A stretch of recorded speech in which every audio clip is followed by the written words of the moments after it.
Donald Trump's high-stakes policy approach gets another outing this weekend, this time in the Gulf. The U.S. and Iran are heading to the negotiating table in Oman, and the message from the U.S. president for Tehran could not be blunter.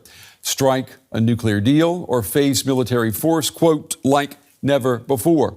With years of mistrust between the two sides, the next few days could result in a breakthrough or in a dangerous showdown. We have this report. The announcement of direct talks between the U.S. and Iran came as something of a surprise during a visit to the White House by Israeli Prime Minister Benjamin Netanyahu. No, we're dealing with them directly, and maybe a deal is going to be made. That would be great. It would be really great for Iran. I think if the talks aren't successful with Iran, I think Iran is going to be in great danger. And I hate to say it, great danger, because they can't have a nuclear weapon. U.S.-led efforts to rein in Iran's nuclear ambitions go back several administrations. After decades of hostility, the U.S. reached out to Iran under President Barack Obama. Just now, I spoke on the phone with President Rouhani of the Islamic Republic of Iran. The two of us discussed our ongoing efforts to reach an agreement over Iran's nuclear program. Months of diplomatic talks between the U.S. and Iran, along with European countries and Russia, culminated in a landmark deal in 2015. Iran agreed to limits on its nuclear activities in return for the easing of Western sanctions. But in Donald Trump's first term as president, he pulled the U.S. out of the deal. He said Iran wasn't fully in compliance and reinstated U.S. sanctions.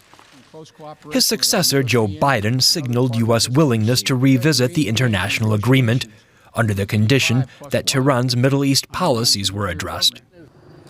Iran is keen to have crippling sanctions lifted on its struggling economy. But President Masoud Pezeshkian has expressed skepticism about the prospects of a new deal with the U.S. It's not that we avoid negotiations. The problem for us is that past agreements have been broken. The Americans have to prove that they can be trusted with their word.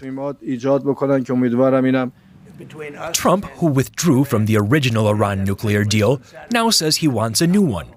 Otherwise, with Israel looking on, the U.S. president has warned of military action. Well, for more now, I'm joined by Beyman Ben Taleblu. He's a research fellow at the Foundation for the Defense of Democracies in Washington, D.C. It's good to have you on the program this evening. Suddenly, there's a lot going on. How much of a surprise are these talks to you? Well, it's a pleasure to be with you. Well, actually, one needs only to zoom out to see the consistency in the Trump administration's approach and even Donald Trump's personal approach. Even prior to term one, when he was campaigning, he distinguished himself from a whole host of Republican contenders who were talking about leaving the Obama-era nuclear deal on day one. And then candidate Trump said, I buy bad deals and make them good deals. So despite being known for maximum pressure, despite being known for really putting the economic squeeze on the Islamic Republic of Iran, the president has always been extending this diplomatic hand. So really, it was a matter of when rather than if such a diplomatic arrangement would be happening. You know, the key figure that has moved here is the Iranians, who have been saying yes and no and no and yes ever since November 2024, when Donald Trump was reelected. So what do you think the U.S. administration, I mean, considering where things are tonight, what do you think the U.S. administration can achieve with these talks? Well, it depends a great deal on the paradigm or the framework that the U.S. seeks from these talks and applies to these talks. You know, it's not about the tool as much as it is about the end state. And that's why it's imperative that the Trump administration, in its own mind's eye, if you will, conceive of what the end state is and test the proposition of if there's a zone of possible agreement, that if the Iranians could be brought along to meet or see the utility in that same end state as well. For example, National Security Advisor Mike Waltz has talked about full nuclear disarmament or dismantlement, so really doing away with rather than temporarily storing some of Iran's nuclear infrastructure. This is a very tall order, you know, very much like the Bush administration's position on Iran back in the early 2000s. So it's likely that the regime would balk at this, and that's where the potential for a crisis could really exist. We know that Iran's economy is suffering from the sanctions. We know that they're eager to get them lifted or eased. How likely is that, or how likely is it that the U.S. would even agree to lifting any of these sanctions? Well, the president has broad authority to waive sanctions, lifting a lot of these penalties like the oil and banking and financial sanctions. Those require coordination with Congress. And actually, the Congress has spelled out, again, a fairly broad description of things the Islamic Republic would have to do to get these sanctions lifted, like ending their WMD program that includes chemical weapons, as well as ending their ballistic missile and potential other nuclear weapon delivery system platforms.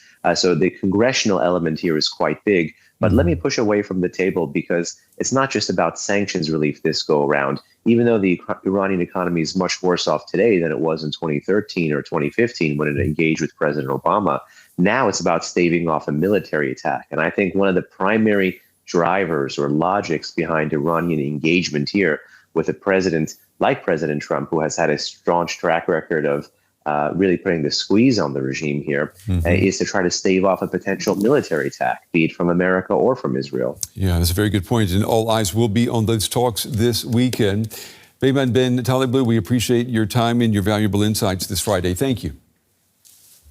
Thank you.